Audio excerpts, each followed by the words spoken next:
let me talk a little bit about the juvenile justice system as the second segue to court watching. So,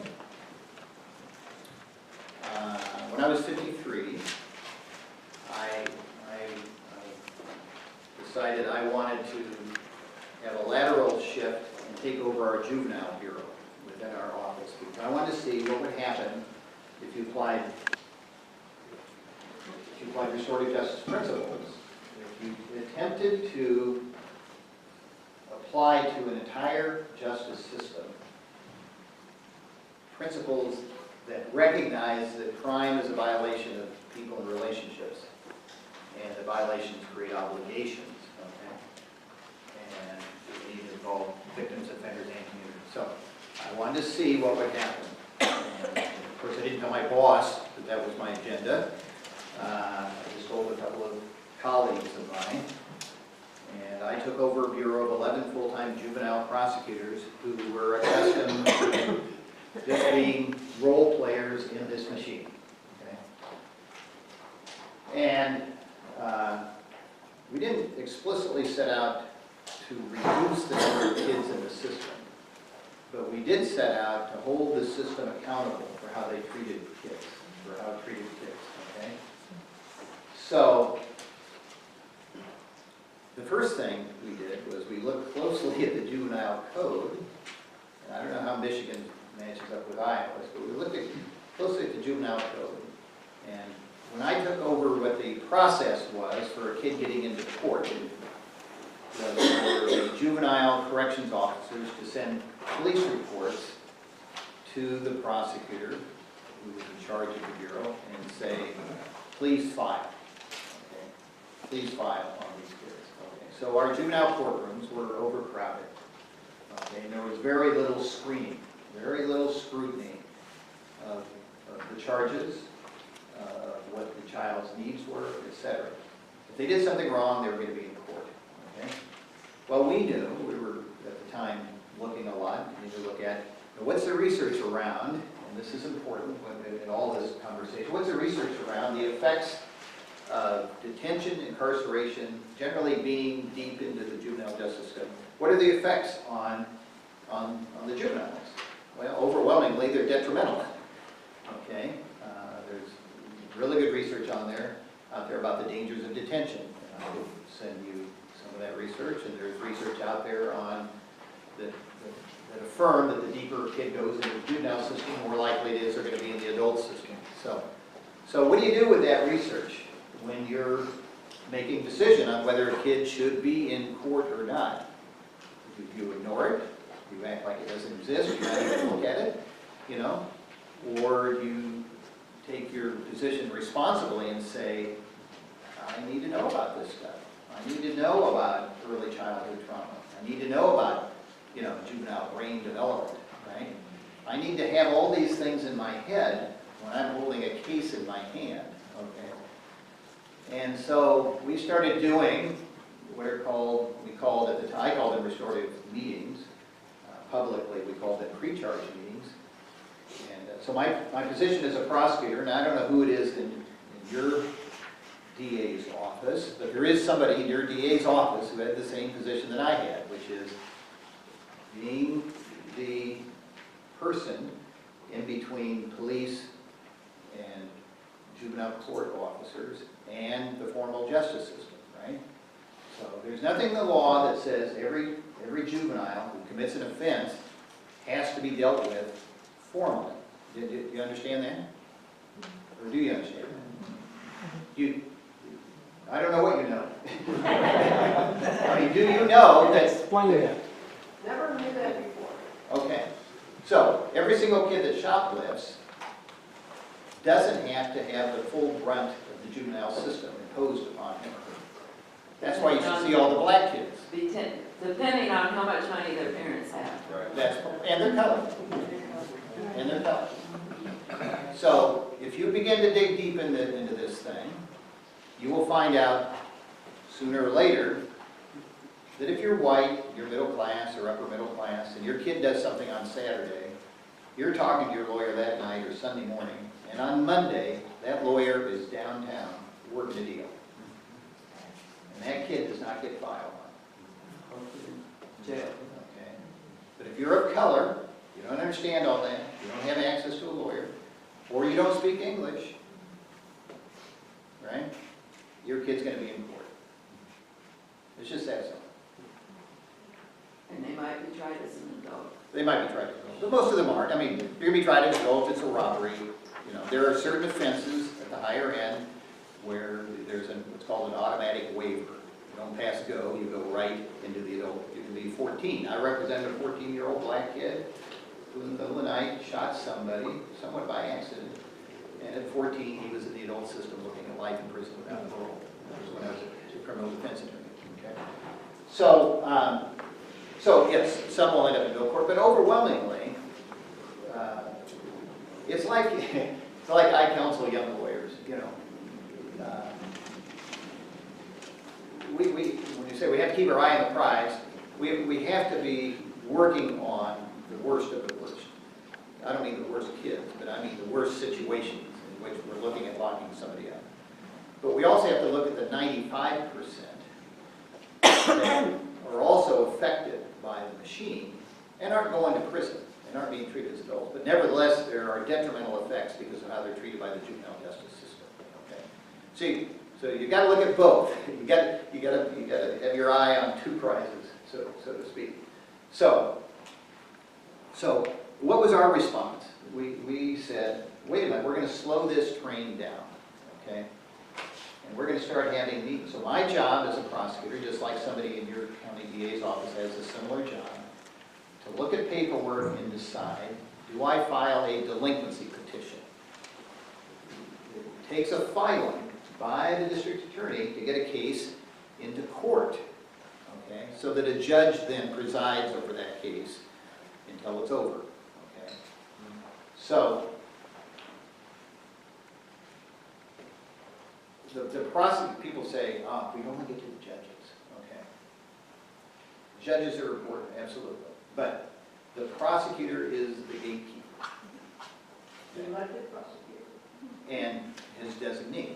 Right, the elected prosecutor appoints, hires people to fill, somebody to do drunk driving cases, somebody to do felony cases, somebody to do juvenile cases. So, I don't know how many people he has doing juvenile cases. I think it was 4 when I met with him a couple years ago.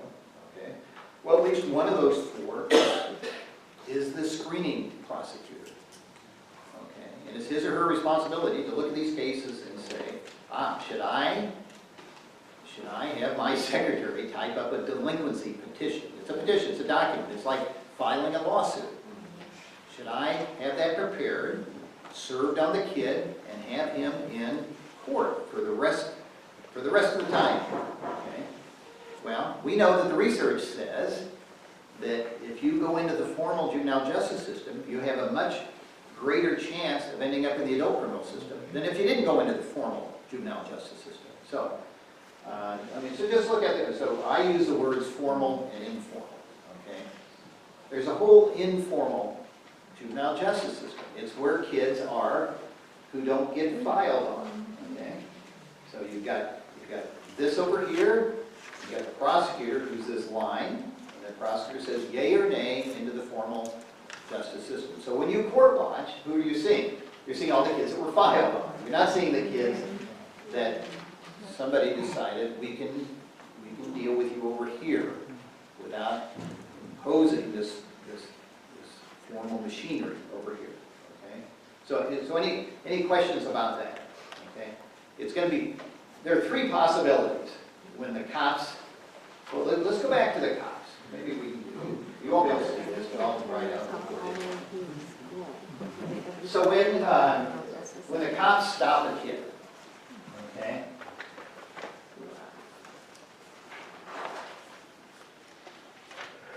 Use kid rather than child. So the police stop a kid, and let's say, we'll just say it was a shoplift. Okay. So 3 things can happen.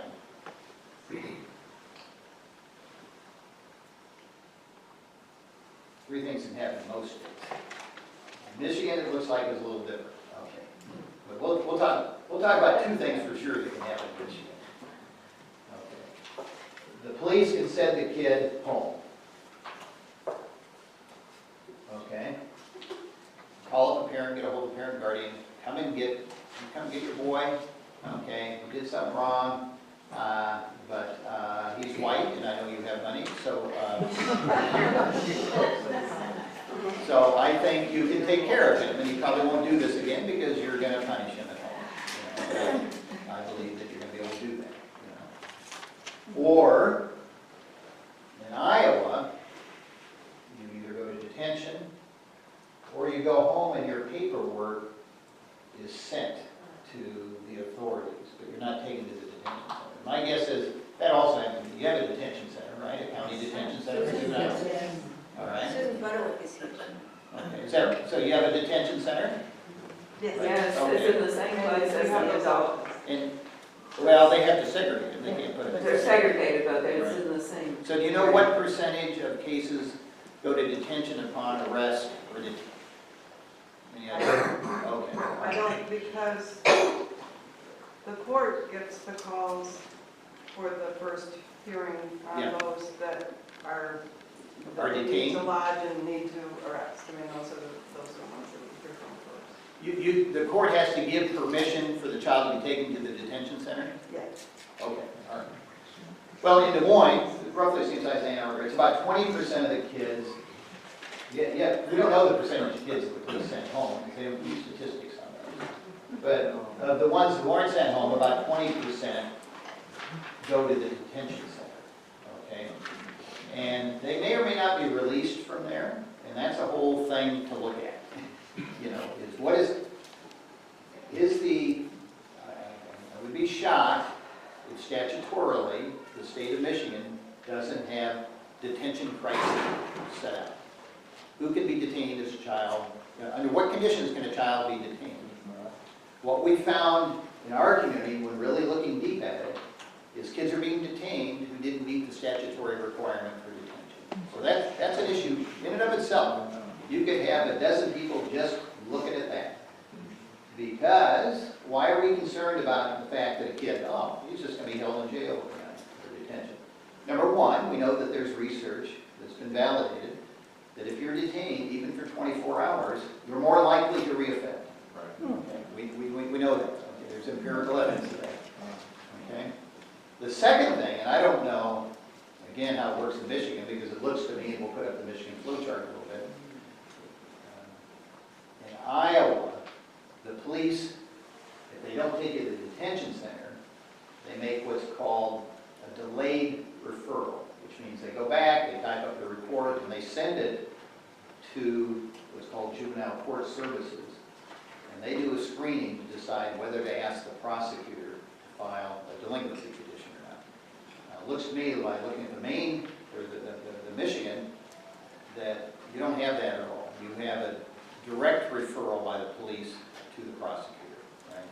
So you don't have this intermediate thing. I think that's a huge mistake, quite frankly, to not have, particularly for juveniles, a mechanism to look at who's appropriate for court and who's not before it gets to the prosecutor. Okay? So that's something to think about. I know what you think about that. But you may not have thought about that because you have the system you have. But by having, and the same thing's true in Maine where I work, there is the juvenile court officers do the screening of cases that come from the police, and then they ask the prosecutor on some percentage of those cases, will you file? And Maine's filing rate on juveniles on cases that come from the police is 20%. 20%. I wonder what's the filing rate on juveniles in this county when cases go from the police directly to the prosecutor. If 100 cases go from the police to the prosecutor on juveniles, how many of those 100 end up in formal court? Yes. Can you give us any examples of the criteria used to decide if we file or not? Oh, to file or not? Oh, that's interesting. Okay, so we start looking at the juvenile law. And what the juvenile law says, the juvenile court screening officer, if they want a delinquency petition filed, okay, they have to submit a request in writing. They just can't send the police report and say, fine. They have to submit in writing. And they have to provide factual support that, number one, the child committed the offense that they are alleged to have committed, number one.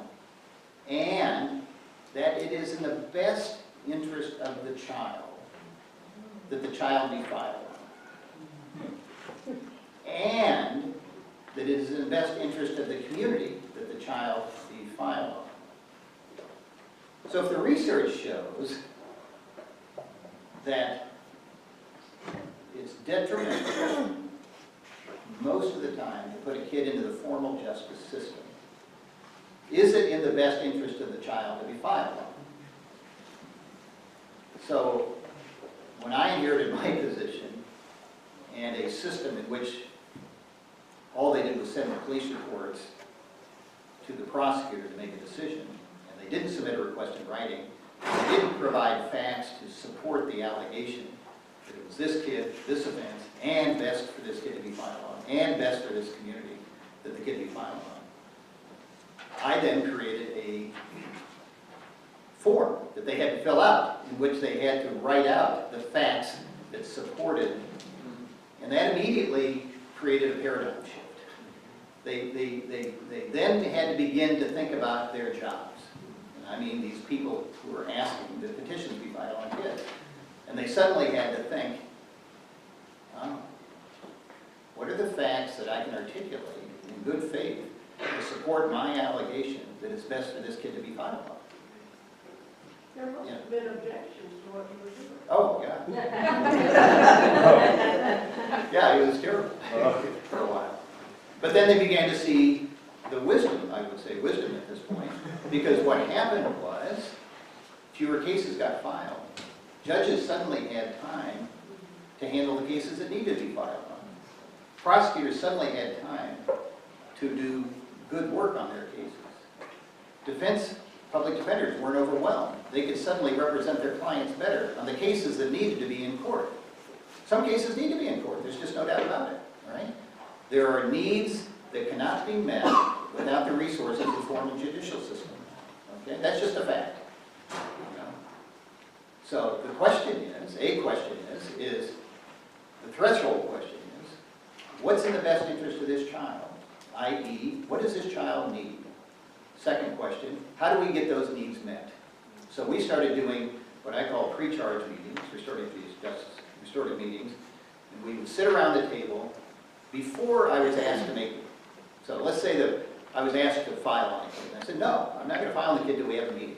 So we have a meeting, and the kid is there, mom, dad, both, grandma, minister sometimes, me as a prosecutor, defense attorney, juvenile probation officer. And we would have a roundtable conversation on what's best for this boy or girl, i.e., what does this boy need? How do we get these needs met? Do we need court to get the needs met, or can they be met on this side of filing? You know, can we do community service without having to get in court? Can we have him go to a shoplift class without the need of a court? You know, can we do restitution? Can we have a victim offender meeting without the need of the court? And what happened was a 50% reduction in the filing of cases against juveniles just by asking questions, right? And collectively coming up with answers. You know, it wasn't a top-down thing. It was very collaborative. Yes? How does that not compromise the adversarial thing that follows if you do file charges? Like if the youth is there saying, yes, I stole something. No, he's there saying these are my needs. Okay, so you're talking about the needs, not. It's not an inquisition. It's not an investigation. You're not investigating Right. the crime. Okay. Right. Yeah. Yeah, it's an inquiry into needs. Okay. Right. Yeah. But good question, Joe. But yeah, so this woman has it. Yeah. I watched every day of the King Boy trial in Pensacola, Florida. I don't know if you're familiar with that. Yeah, I just know of it. I didn't watch it. A little, you know, and to my knowledge, it made history in the law courts, I don't know quite how to say it, Okay. where I think it's, I was told the first time they used mediation in a murder case, where the two brothers were accused of killing their father with a baseball bat, setting the house on fire. But the case was much more complicated than that because a pedophile was involved, and the father thought it was a friend of his, and it got real complicated. But these young boys, skinny young boys, maybe 11, 12, through that age, were charged, as adults, but they ended up using mediation, and there's a book about it called A Southern Tragedy that two women I met who were there every day also watching this wrote, and one of them adopted. I don't know if both boys got adopted later, but they spent time in somewhere, but also getting help. I think it worked out really well. I'd like to follow up and see how they're doing. But I was wondering, comparing that to up north, well, these boys were brought in with chains, and they were on their, but covering their legs. Kids at the lowest level are brought in chains. Yeah, what's that? Kids with very low offenses are brought into courthouses. Yeah, in Florida, it seems like it's very different, is what I was going to get around to asking you, but I mentioned a little bit about it in case people weren't familiar with the King Boy trial.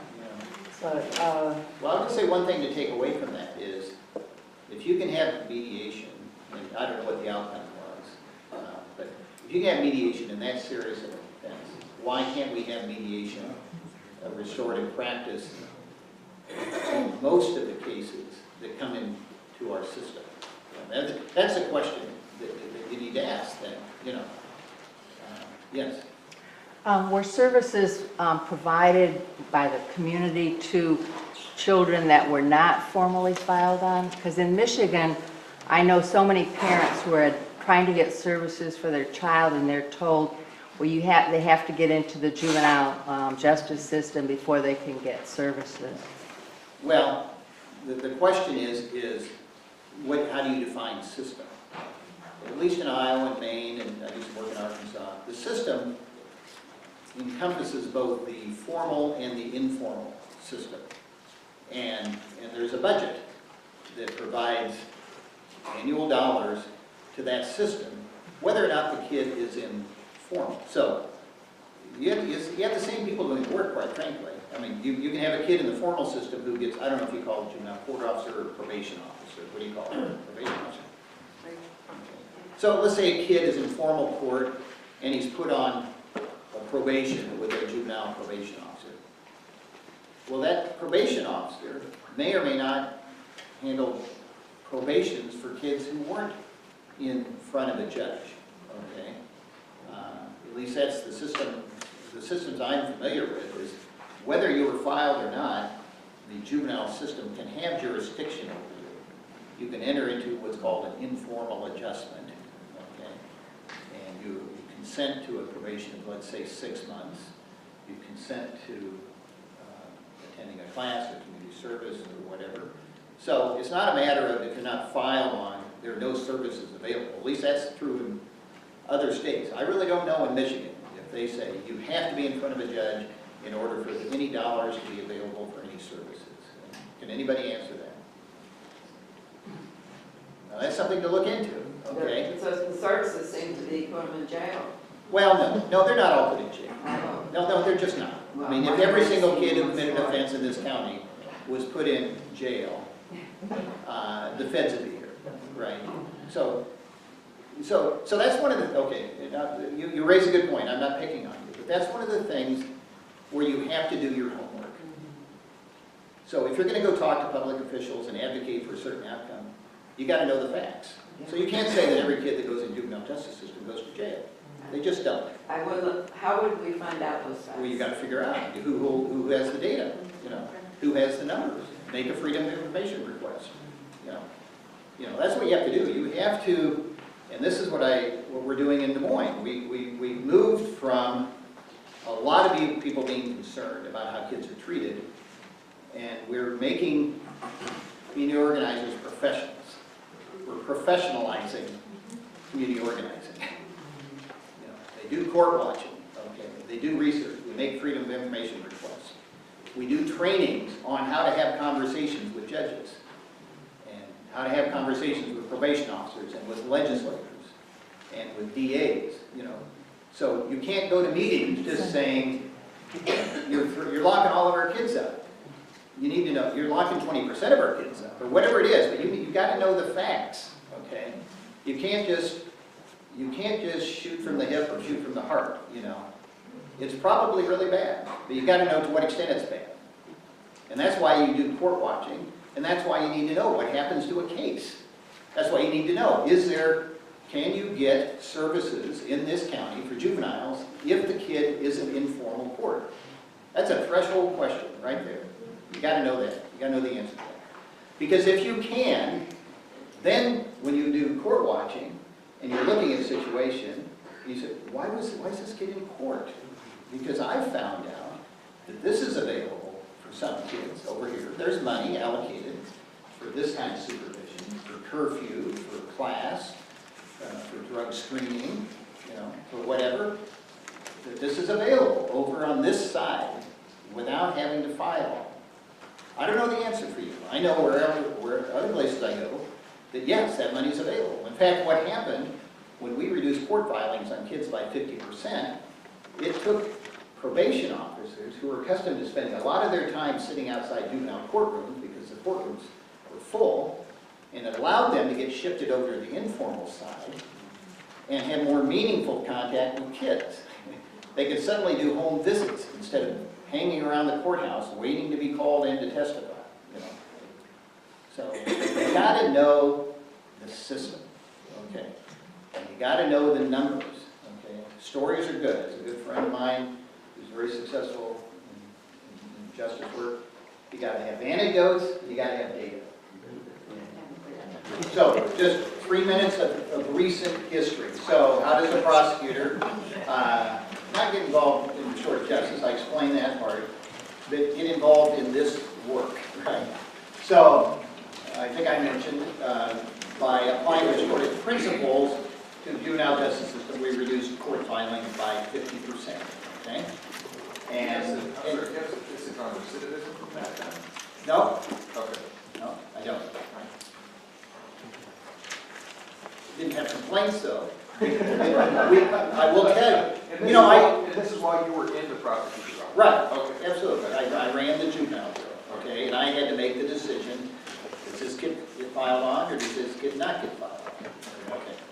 I do have arrest, I didn't bring them, but I do have arrest statistics that showed that arrest stayed flat, Okay. even with the reduction in court filing. The arrest of juveniles stayed flat. The most they went up was like 2.2%. Okay? All right. Yes? How did your staff respond to this? As you begin Yeah, to move into this? That's a good question, and I'll tell you that my pitch to them was, okay, 11 prosecutors, which is a lot, they were overwhelmed by all their cases, and I sat down, we did a retreat, like my first month as the juvenile bureau chief. They knew I was a restorative justice freak. They didn't know what they were getting, okay?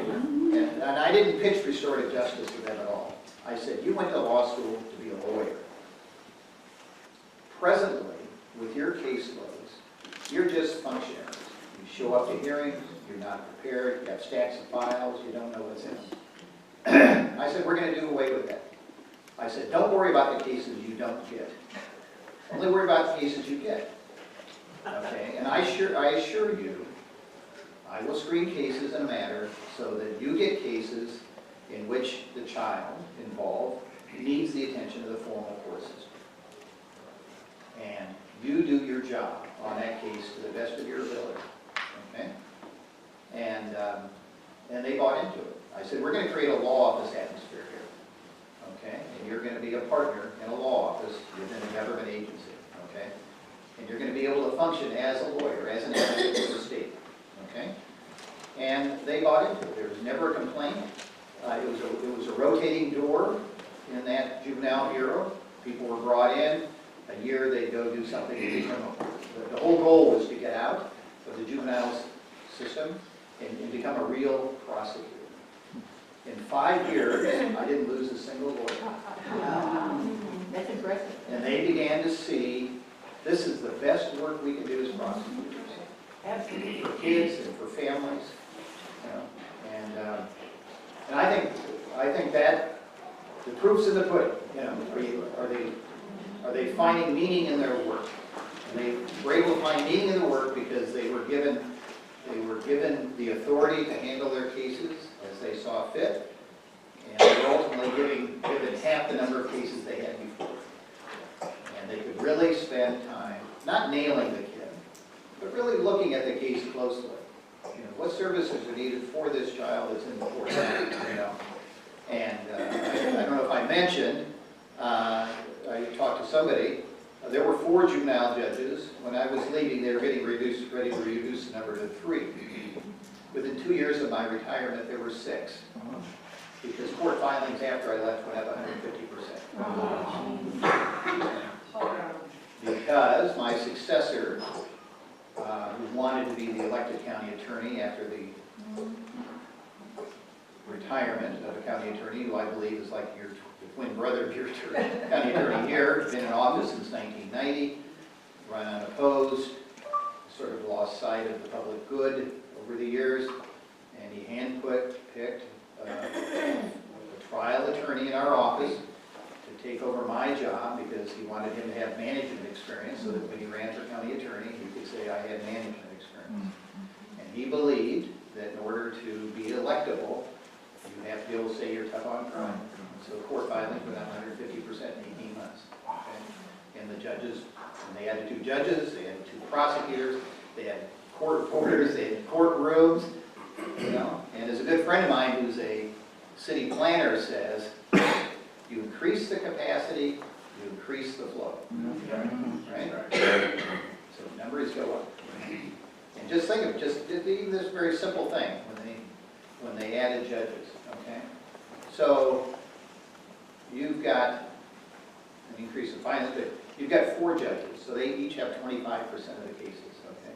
So their sense of the extent to which the system is operating smoothly or not is based on their caseloads in their courtrooms, right? They're not going around looking at other courtrooms, and they're probably not looking at statistics, looking at research, but what they know about the system is what comes before them.